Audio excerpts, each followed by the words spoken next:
महाराज ने इसको वर्णित किया।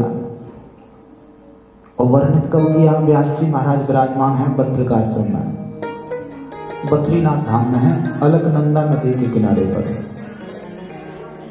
विराजमान हैं, बैठे हुए हैं। कौन? व्यास जी महाराज, जिन्होंने 4 वेद, 6 शास्त्र, 17 पुराण लिखे थे उस समय। कितने पुराणों की रचना की थी उस समय? 17 पुराणों की। मन चिंतित है, व्याकुल है, निराश है, दुखी है, शांति नहीं मिल रही हृदय को। नारद बाबा पधारे हैं, बोलिए संत भगवान की जय हो। और नारद जी महाराज पधारे, प्रणाम किया। व्यास जी महाराज ने कहा कि महाराज मेरी कुटिया तो पावन हो गई, पवित्र हो गई, आप हमारी कुटिया पर पधारे, हम तो धन्य हो गए महाराज। नारद जी महाराज कहने लगे, एक बात बताइए, आप चिंतित दिखाई दे रहे हो, आप चिंतित हो, मुख से पता चल जाता है कि ये व्यक्ति कौन सी स्थिति में है, प्रसन्नता की स्थिति में या अप्रसन्नता की स्थिति में है। आप चिंतित दिखाई दे रहे हो महाराज। व्यास जी महाराज ने कहा कि हाँ महाराज, हम चिंतित हैं। क्यों? कब महाराज पता नहीं, हमने 4 वेद लिखे, 6 शास्त्र लिखे, उपनिषद लिखे,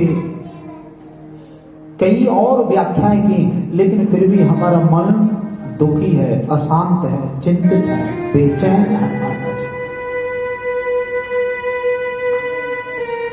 नारद जी महाराज कहने लगे, क्या तुमने किसी ऐसे वेद, शास्त्र या पुराण की रचना की है जिसमें भक्ति, ज्ञान और वैराग्यों का समागम हो और भगवान श्री कृष्ण की बाल लीलाओं का वर्णन हो? कहा नहीं, ऐसा तो हमने कोई भी व्याख्यान नहीं किया। तो आपके मन को शांति नहीं मिल सकती। देखिए नारद जी कह रहे हैं, नारद जी कौन है? देवताओं के ऋषि, देवर्षि नारद। महाराज ऐसा क्या? कहा जब तक भगवान श्री कृष्ण की बाल लीलाओं का वर्णन नहीं किया करोगे ना, तब तक आपके मन को शांति नहीं मिलेगी।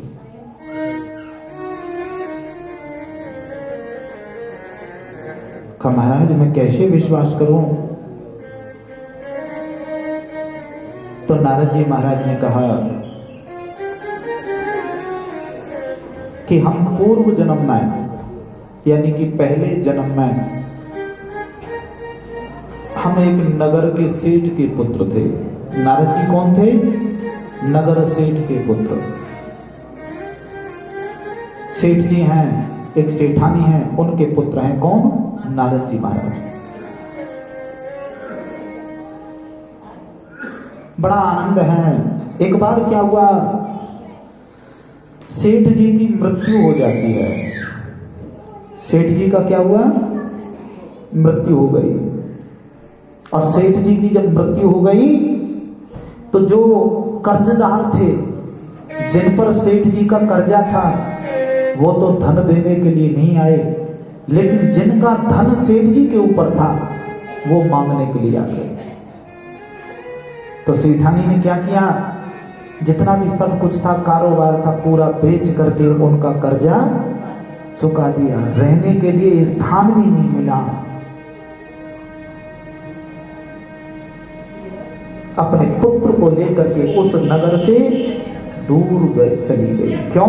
कि जिस नगर की हम सेठानी हैं और उस नगर में हमारा सब कुछ लुट गया, तो इसमें रहना बड़ा कठिन हो जाएगा। इस स्थिति में अपने पुत्र को लेकर के कहीं दूर चली जाती है और दूर जाकर के एक जंगल में रहने लगी।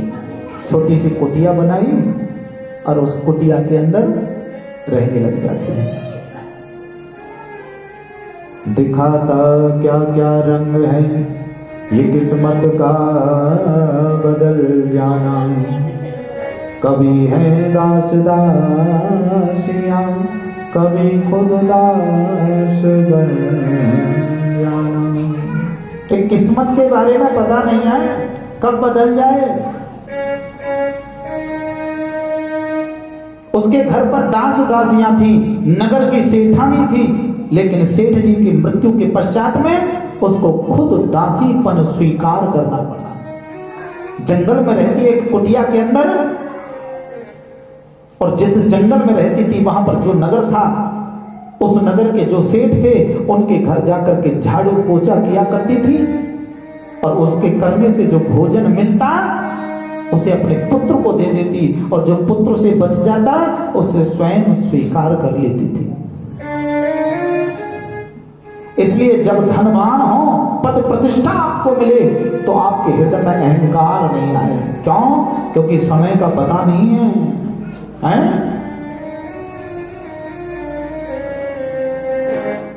समय समय की बात है, और समय समय का फेर, और समय बदलने में तनक न लगती देर। पता नहीं चलता कि समय कब बदल जाए। इसलिए सुख में फूलो मत और दुख में भूलो मत। ध्यान रख लेना इस बात के लिए। जो परमात्मा के चरणों से दूर हो गया, चाहे उस पे पूरे संसार की संपत्ति क्यों ना आ जाए, उसके हृदय को कभी चैन, कभी शांति प्राप्त नहीं हो सकती। ये मैं केवल मौखिक बात नहीं बता रहा, आप इसमें प्रैक्टिकल करके देख लेना।